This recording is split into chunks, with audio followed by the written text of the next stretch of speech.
Ladies and gentlemen, if you could, I'd like to ask you for a few minutes to please try and forget that you are at Wilderness Wildlife Week in 2026. Kindly open your minds today as we travel back over 150 years to January 1872 and talk to a woman from a community east of Gatlinburg that's now called Emert's Cove. Allow me to introduce you to our guests today. First, we have Miss Christina, who is a student at East Tennessee Wesleyan College, that fine school in Athens, Tennessee. Became coeducational just 4 years ago, back in 1868. Miss Christina is working on a history project and will be interviewing Miss Dorothea Trotter Huskey, a resident of Emert's Cove. Most everyone called her Dolly, sometimes Aunt Dolly. You may not realize that calling someone aunt or uncle in those days was a term of respect. And now making her way in is Miss Huskey.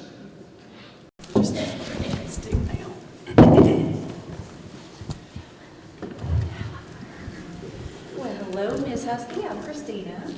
I'm a student at East Tennessee Wesleyan College down in Athens, Tennessee, and I am so glad to meet you. I have been looking forward to this visit for some time now, and I really appreciate you talking to me today and telling us about your life in the Smokies. Well, I appreciate you coming up here in the mountains to see me, young lady. I'm not sure what I have to say that would be of any interest to you, but I'll be happy to talk with you. But now, first off, call me Dolly.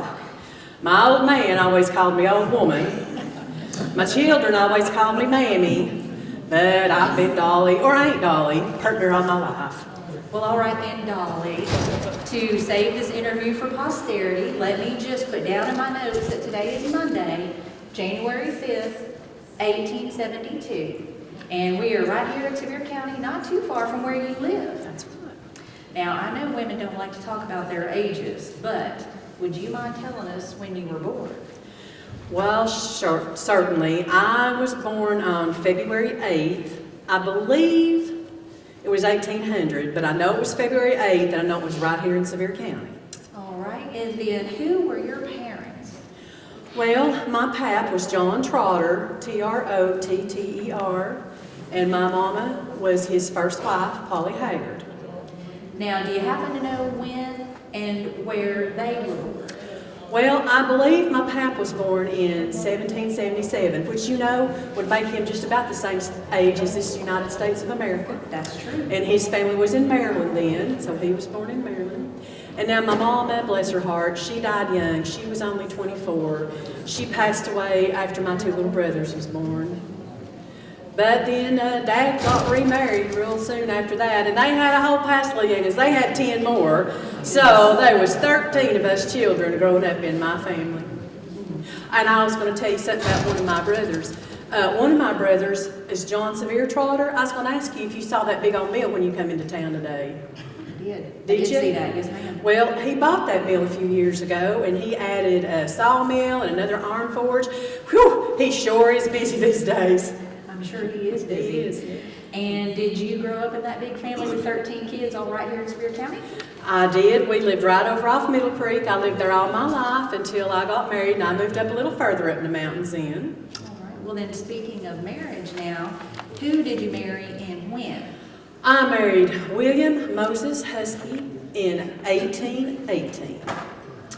And we was married over 40 years before he passed away in 1861. Now, he wasn't born here. He was born in South Carolina. But he come over with his man Pap when he was just a small lad. Yeah. Okay. And did you get married here in a local church? No, ma'am. As a matter of fact, we made a trip to Alabama. My mama's folks still lived there back then, and I wanted my granddaddy to be a part of my special day. Oh, that's wonderful. Now, how many children did you go on to have? Well, we had us a pretty big family too. Let's see. We had Welcome. He was the oldest. Then we had Serena, which I always thought that's just the prettiest name. And after Serena, there's Isaac. Then Mary, bless her heart, that poor child. Her husband was killed by them Confederates. And then there was Mary's twin, John, Billy John. We called him John. Then there's Jane. then Miller, Adeline, Dinah, Noah. How many is that? That's 10. 10. I got 7 more to remember. Let me see here. After Noah, then there's Benjamin. Then there's William Jr. Then there's George. We lost George when he was just a baby. And then there's Dorothy, and we lost her when she was about 14, bless her heart. And then there was Thomas Jefferson, and then Caroline, and then the baby, Susanna. Call her Susan. That is quite amazing. You had 17 children. Yes, ma'am, I did. Oh my goodness. Where did you and Mr. Huskey live with all those children? Well, my husband had got several land grants over the years, and first we lived up in a place where the sugar maples is so thick you had to turn sideways to get between them. We called it Sugarlands. Well, that sounds like a good name and a beautiful place to live. Oh, it was, it was. Then in a few years, not too long, before 1830 for sure, we moved over a little further over in the mountains to Emert's Cove. Now, how did you move over there? Did you have? Oh, listen, we didn't have a whole lot of belongings at that point, a whole lot of stuff, so we had all our belongings piled up on one sled, the horse pulling it, and the cows and the children just followed along behind it. Well, life must have been super busy for you. It was. What, with raising all those babies and farming and keeping house, how did you feed a family that big? Well, we always wrote us a big garden, and my William, he was a good hand at bringing in fresh meat and fish. He was a real hunter. Some people said he was the best hunter in the Smoky Mountains. They did, yeah. And I can't count the number of bear and turkey and deer he killed, and painters. I know he killed at least 30 painters.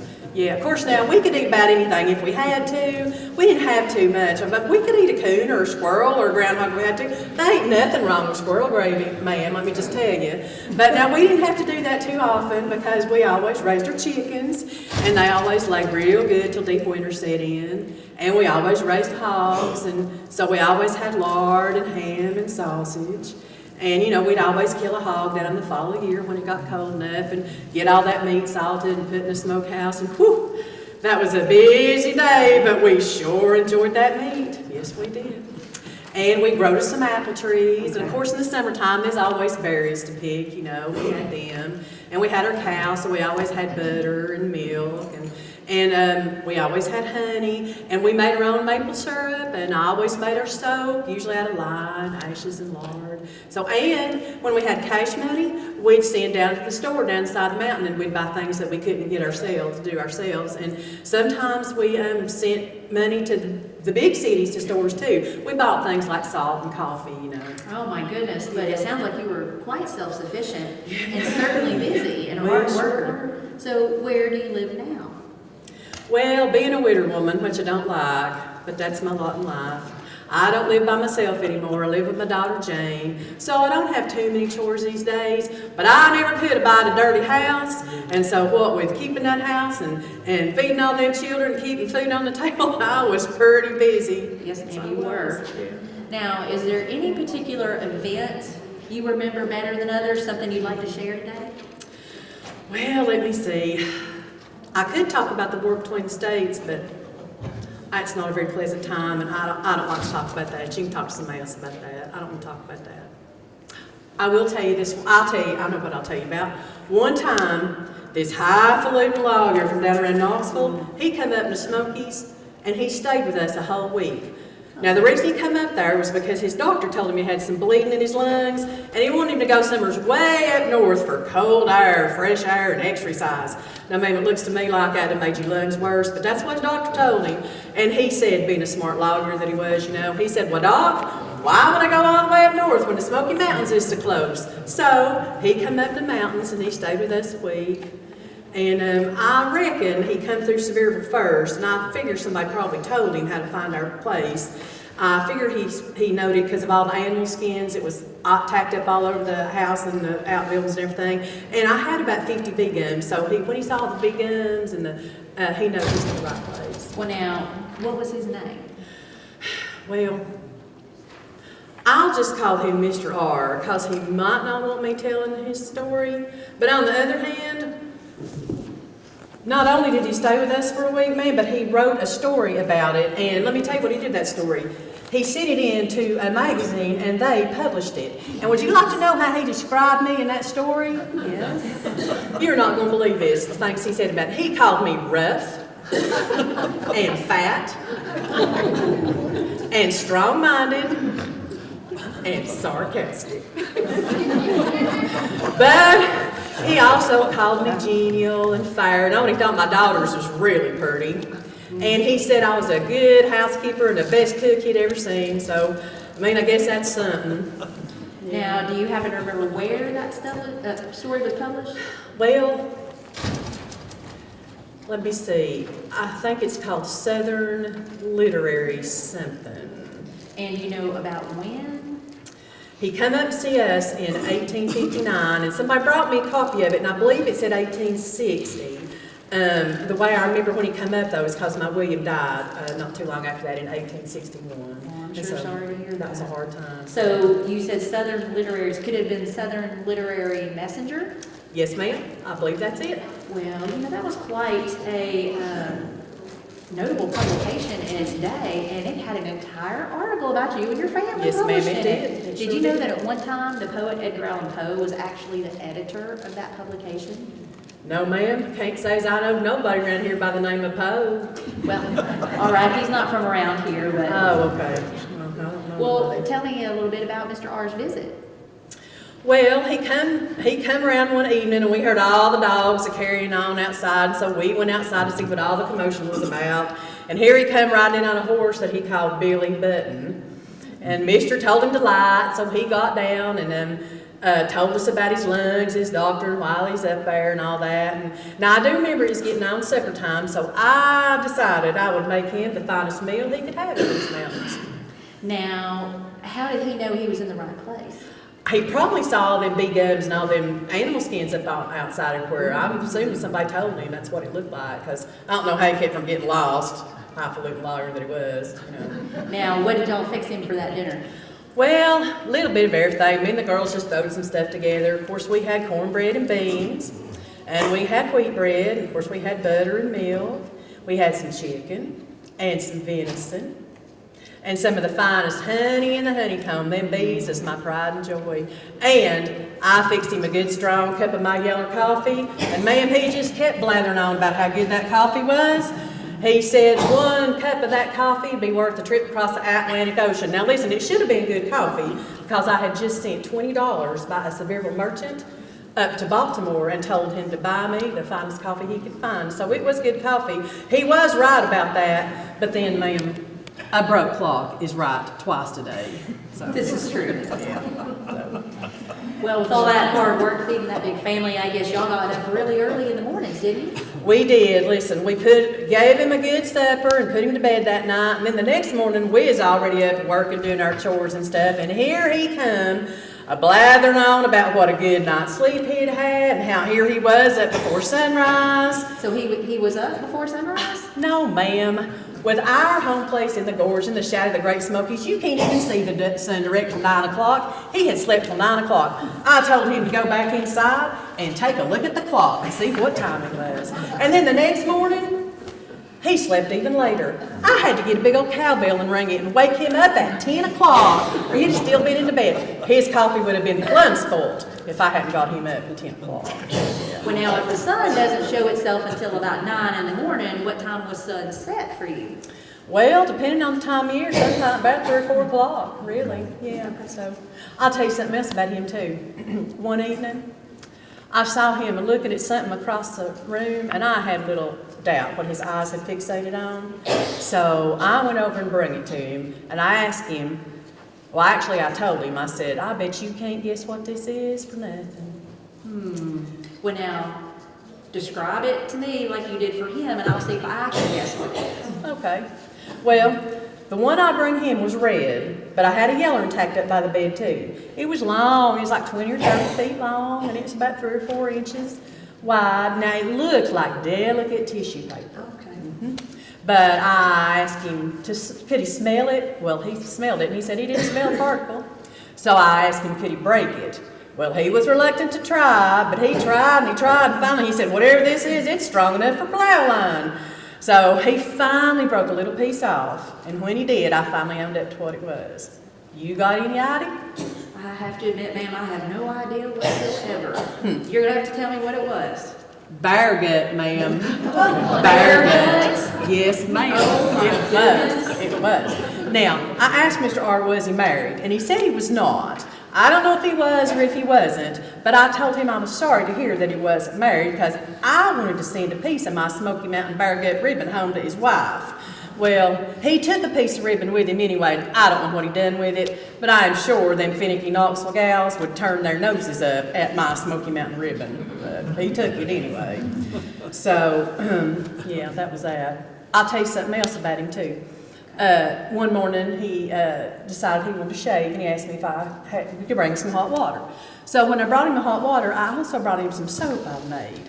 And I said, you try this soap. I said, my old man thinks it shaves powerful good, makes a really good lather. And you guess what you think his soap's made out of? Well, just like the bear gut, he didn't have any idea. But my old man had killed a powerful fat painter a while back, and as it was not fit to eat, I concluded to make soap out of him. Can you tell me what a painter is? A painter? You know, them big old mean black cats. Their scream at night will chill you to the bone. Oh, a panther. Panther painter. It's always been painter to us mountain folk. But anyway, yeah. Well, he went off hiking one day like the doctor told him to, and when he come back from hiking, he caught me robbing one of my bee guns. So I was out there robbing bee guns. I told you, them bees is my pride and joy. I sure can get a lot of honey off 50 bee guns, let me tell you. So I was out there, and he wrote this down in his story too. He was fascinated by my bees and me. He said, I just let them swarm all over me and didn't bother me none, and really, they really didn't bother me. I just brush them off real easy like those house flies. And then he throwed out the name Huber, the so-called father of beekeeping. Honey, me and my old man knew more about keeping bees than them book men of his and ever would. But anyway, I will admit, I did get stung every so often, and actually I got stung on my nose while he was watching me there. Yeah. So. Well, now, when you did get stung, did you have a medicine or some remedy that you would put on a sting? Well, yes, if anybody had a Chewbacca handy, that'd work. But normally, I just holler out to whichever youngin' is closest to the house to run in the house and get me some of my Radway Ready Relief. A drop or two that'd do the trick. It would. Well, now, being in the deep woods, it probably got dark really early, like you were saying. Mm-hmm. So, if the sun went down around 3, is that when y'all went to bed? No, we'd never go to bed that early. We'd sit up by the fireplace and we'd tell tall tales, and sometimes the girls would bring an apron full of sweet taters or Irish taters, and we'd put them in the fire, and before long we'd have us a hot tater dip before we went to bed. And that's good. Yeah. We had us some roaring fires. We had a big old fireplace. We'd hold half a cord of wood easy. Oh my goodness. Well, if it held half a cord, how much is a full cord? Oh, I'd say about 8 foot long and 4 foot high, 4 foot wide. That is a big fireplace. Yeah, my goodness. Good fires, yeah. Now, how many of your 17 children were at home when Mr. R was there? Just the 3 youngestons, Thomas, Caroline, and Susan. Mm-hmm. And now, were they shy around Mr. R, or did they kind of participate in your conversations with him? Well, they's a little backwards around strangers most of the time, but they talked to him a little bit. But I'll tell you this, when we was roasting our taters one night, Susan, the baby, she looked up from her tater roast, and all of a sudden, just out of the blue, she said, Mammy, is it true when you and Daddy come home after the end fire, all you had to eat at your end fire was taters? Well, now, what's an end fire? An end fire? I guess you'd call that the supper you have, like after a wedding ceremony. Oh, like a reception. Yeah. Okay. Yeah, I guess so. So what did you tell Susan? Well, I told her, none of your size, young lady. For your information, there wasn't no end fire at all. But it is true, first time I come to her daddy's cabin, we didn't have nothing to cook but taters. But I went on to tell her that if she married that fella what was following her around that Sunday go to meeting last week, in my opinion, she wouldn't even have taters to eat. And what did Susan say to that? Oh, that pretty little girl. She dropped that subject real quick. Yeah. Well, Dolly, I'd sure like to talk a little more, but we're about out of time, and I know you must be getting tired, so I want you to know how much I've enjoyed talking with you today and learning a little about your life in the Smokies. Well, I appreciate you coming all the way up here to see me. I reckon my life's been nothing special, but it's been a good one. And if I had to do it all over again, if I had the chance, I'd do it all over again. And I'm going to tell you something. Since you've come all the way up here to see me, and I like you, I've brought you a present. I've brought you, let me find the right one. I brought you your very own piece of Smoky Mountain ribbon. Oh my Look goodness. another is better. Here you go. This is kind of pink-like. I think you like this one better. Well, that will be lovely. Thank you so much. I appreciate you. I will wear that. Thank you so much.